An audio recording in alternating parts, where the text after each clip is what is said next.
kusoo dhawaada janaalkeena maanta saad kor ugu arkaysaan beesha Jaraweyne oo hanjabaad hawada u marsay Sheekh Shibili. Waradkii hore waxaan u moodayay in lagu wada hadlay la heshiiyay, laakiin waxaa hadda u moodaaba olo iyo isqabqabsi hadda inuu jiro oo Sheekh Shibili iyo beesha Jaraweyne u dhaxeeya. odayaal ku dhaqan magaalada Jowhar ee gobolka Shabeellaha Dhexe ayaa waxa ay si kulul uga jawaabeen hadal uu Sheekh Shibili ka sheegay warbaahinta. wararka ku aadan waxaa Jowhar inooga soo diray wariyaha Arteen halkaa kaga soo warama ee Cabdishakuur Cabdilaahi Axmed. labadii maalmood ee ugu dambeeyay waxaa si weyn loo hadalaya baraha bulshada Soomaaliyeed ee isticmaasho gaar ahaan Facebook in lagu sheegay Nabi Maxamed nabadgelyo in naxariis dushiisa ahaatay sawirkiisa. waxaana arrinkani ka hadlay culamaa u diinka Soomaaliyeed iyagoo uga hadlay siyaabo kala duwan. Sheekh Shibili oo ka mid ah culamada Soomaaliyeed ayaa ninkaasi ku tilmaamay inuu u eg yahay jareer, waxaana uu sheegay inuu yahay nin jareer oo fool xun. waxaana sheegay been abuur hatta hadduu been abuuranay nin qurux badan buu waayey nin fool xun oo jareer ah. Sheekh Shibili kelmadda lagu haysta waxay ahayd nin fool xun oo jareer ah.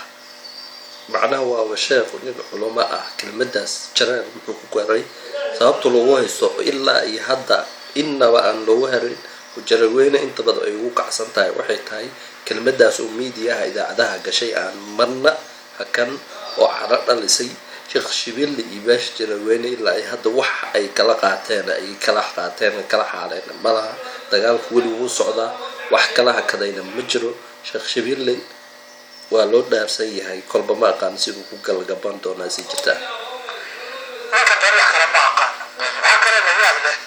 heestii dhiikana waa ku daray sawir beena oo beenahaya haddana beentu muuqato foolxun oo haddana ninka lagu daray hadii aflayaada wey. haddaba dadka ku abtirsada qowmiyadaasi ayaa aragtiyo kala duwan ka dhiibtay,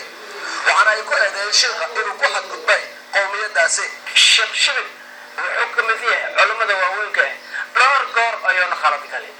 macnaha markaa sheekha waxaa ka baqaya carada hadda muuqata Sheekh Shibili iyo dadkan Jaraweyne beelaha Jaraweyne inay ceeriin ku cuni doonaan. waaba yaabka hadda jira iyo ololaha hadda la wado iyo mudaharaad laga yaabo in la qaban qaabiyo oo lagu soo jeedo Sheekh Shibili. arrintii baa dib u soo laabatay sida la hadalhayo. ku tilmaamay karnay sheekh ma ah ma dhihin karo sheekh oo macnaha oo qowmidan oo wax ka sheegay oo dambi ka galay ma dhihin karni macnaha sheekh marka culimada islaamka waxaan u sheegaa ninkaas oo waxa soo dhigay macnaha bisawirka soo dhigay ninka sheekh oo macnaha oo ku hadlay macnaha qowmidan oo wax ku tilmaamay hadduu ahaa lahay jalaac macnaha soo dhigay maxaa ku tilmaami lahay أنا سكر وتلمام له هذا كله يقول أنا أيوة معناها جرير فوري أنا كلمة laakiin waxa fahan u baahan Sheekh Shibili kelmadan weligeed ba kama hari doonto. baraha bulshadana way ku jirtaa. waxa weeye caran way dhalisay wax aamin doono uma maleynay inay jiri doonaan. nimankan kan ay ishayaan waa dad leeqaan oo jira oo wadanka degan. marka kelmadda sababtu uu tilmaamay uu halku dhig u bixiyay raalgelin inuu bixiyay baa la sheegay, laakiin raalgelintaas dadka ma qancin. weli qaabay dadku u qancaan baa loogu fadhiyay, asna uu ka aamusay. isla weynay ku jirto kolbasa u maleynayo. تسمع كلمة أو معناها أو من دينك اللي أو كجرة دينك اللي معناها منه أو جرة شيخة وعم شيخة يا إن أو بريء قوم تنسو خاطو أو كل عزمه مليء كذا ما هنا هذا نسيله سعودي ولو محمد هو كانوا وقلب مركا شيخة كهر لي لا مركا اسمه الآن تاسنو محمد إن ما سمعت وخلق إن على صوت الفيسبوك أين الأمة القومية تنقل جرير وين غفور وين وجرير وسيران الشيخ أفتقر أول شيخ شبلي أكتب بكينا علينا معي الرسول صلى الله عليه وسلم الأولية أطعنوا بالنسب تكفر أمتي أطعنوا بالنسب يعني نسب كأي دريس وقالوا يسا اللي جوا شرفته من رد عن عرض أخيه للرسول لنكي ولنكي شرفتي سواء لما يلكي كأديو رد الله وجهه عن النار يوم القيامة نار تأيى أسل الكوريا بكشيخة علينا شرفته أمته ولما يسد واحد استقلالي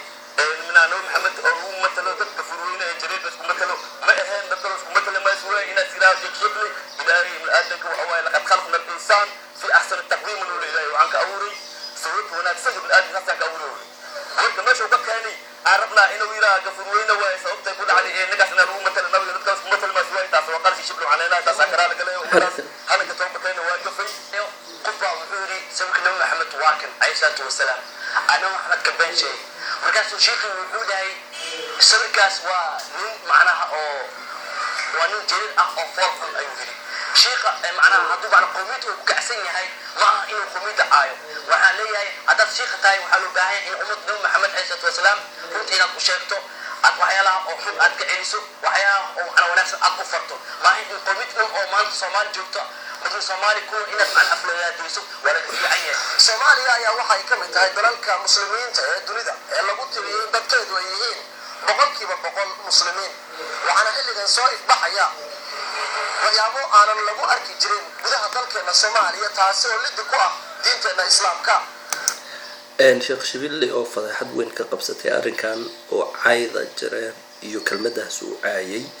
kadib dadkii waxay qiimeynayaan sheekh Shibili jiritaankiisa iyo qaabku sheekhnimada ku sii wadan doono iyo sidoo ahaan doono mustaqbalkiisa dambe sheekh Shibili inaan la aaminin bay tagtay xaqiiqdii waxay tagtay inaan la aaminin beeshan way ku kacsan tahay kolba waxa malaynaa doonaa in macnaha khudbadiisa masaajidka iyo ay diintiisa inay saameyn ku yeelan doonto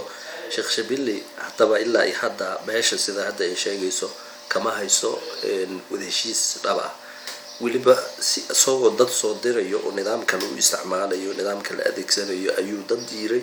halala soo hadlo intuu soo kacay dad u la hadlay uu yiri war halgelin baan bixiyay xaalna waan bixiyay lama hayo